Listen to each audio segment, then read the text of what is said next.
A técnica japonesa para vencer qualquer discussão, que Andrew Carnegie usou a vida toda. Você já percebeu que na maioria das discussões, quem fala mais alto quase nunca é quem vence? Na verdade, quanto mais você tenta provar que está certo, mais a conversa desanda, mais o outro se fecha e mais você sai com aquela sensação amarga de derrota, mesmo sabendo que tinha razão.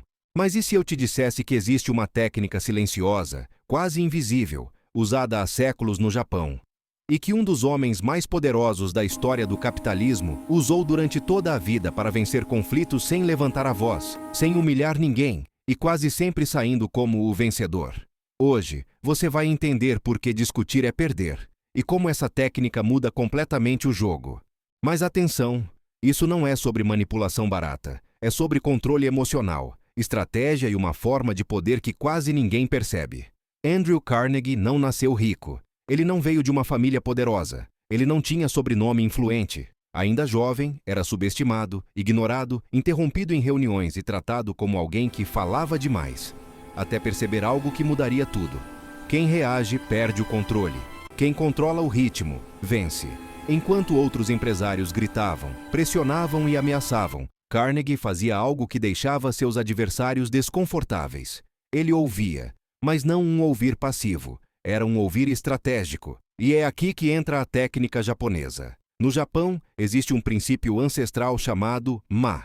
Ele significa o espaço entre as coisas, o silêncio entre as notas de uma música, a pausa entre uma fala e outra, o intervalo que cria tensão.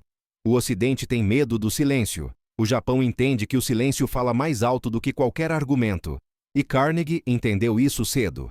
Em uma discussão, quando alguém ataca, acusa ou provoca, o impulso natural é se defender imediatamente. Mas Carnegie fazia o oposto.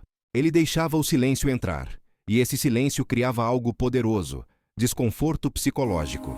Imagine a cena. Alguém te acusa injustamente.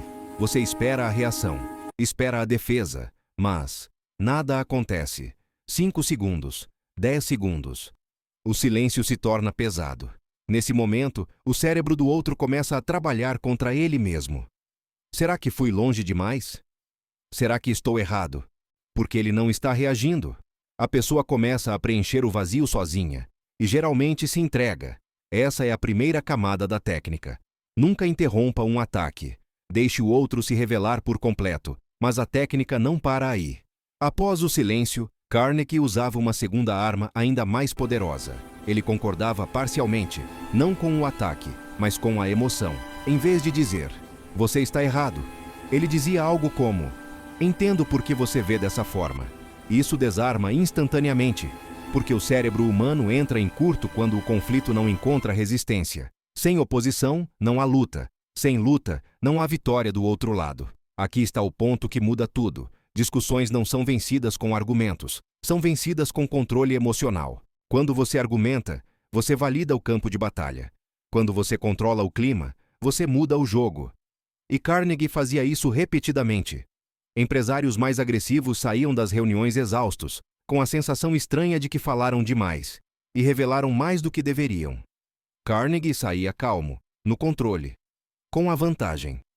A terceira parte da técnica japonesa é a mais sutil e a mais perigosa. Chama-se espelhamento silencioso.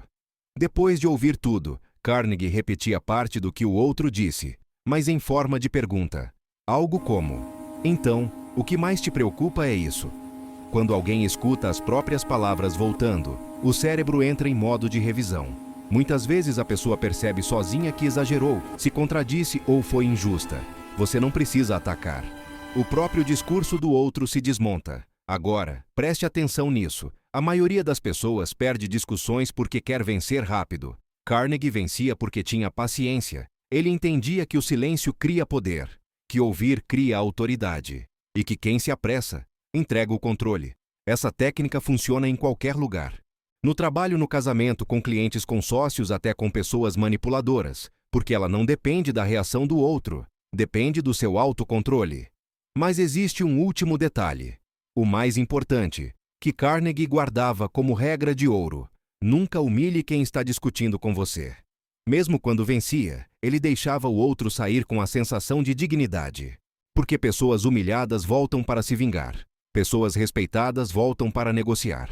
Isso não é fraqueza, é visão de longo prazo. Então, da próxima vez que alguém tentar te puxar para uma discussão, lembre-se: silêncio primeiro, empatia estratégica depois. Pergunta no lugar de ataque. Você não precisa ganhar no grito, você precisa ganhar no controle. E se isso funcionou para um dos homens mais poderosos da história, funciona para você. Agora me diga nos comentários: qual foi a discussão mais difícil que você já perdeu? E o que teria mudado se você tivesse usado essa técnica? Porque às vezes, o verdadeiro poder não está em falar mais alto, mas em saber quando não falar. Mas existe uma parte dessa técnica que quase ninguém percebe, e que explica por que ela funciona até contra pessoas agressivas, manipuladoras ou dominadoras.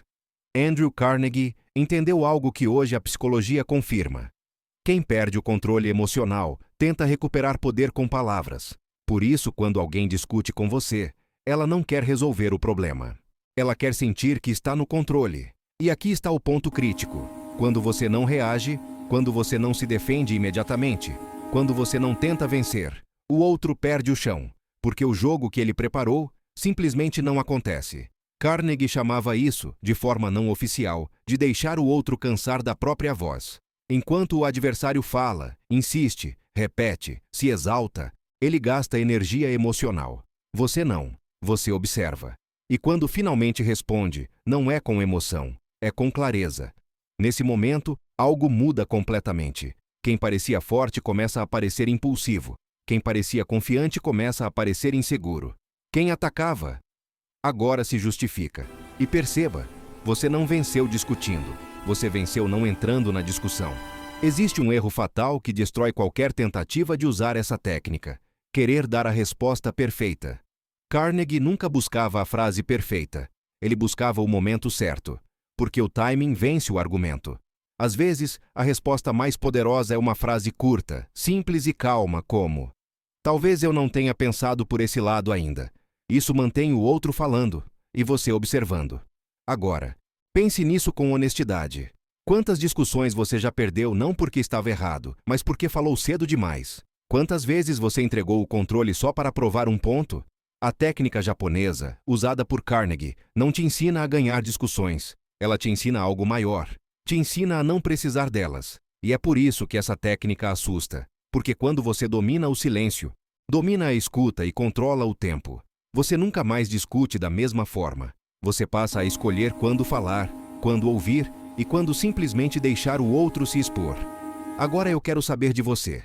Se você tivesse ouvido isso antes, qual discussão da sua vida teria terminado diferente? Escreve nos comentários. Porque quem aprende a controlar o próprio silêncio nunca mais perde uma discussão, mesmo quando não diz uma palavra.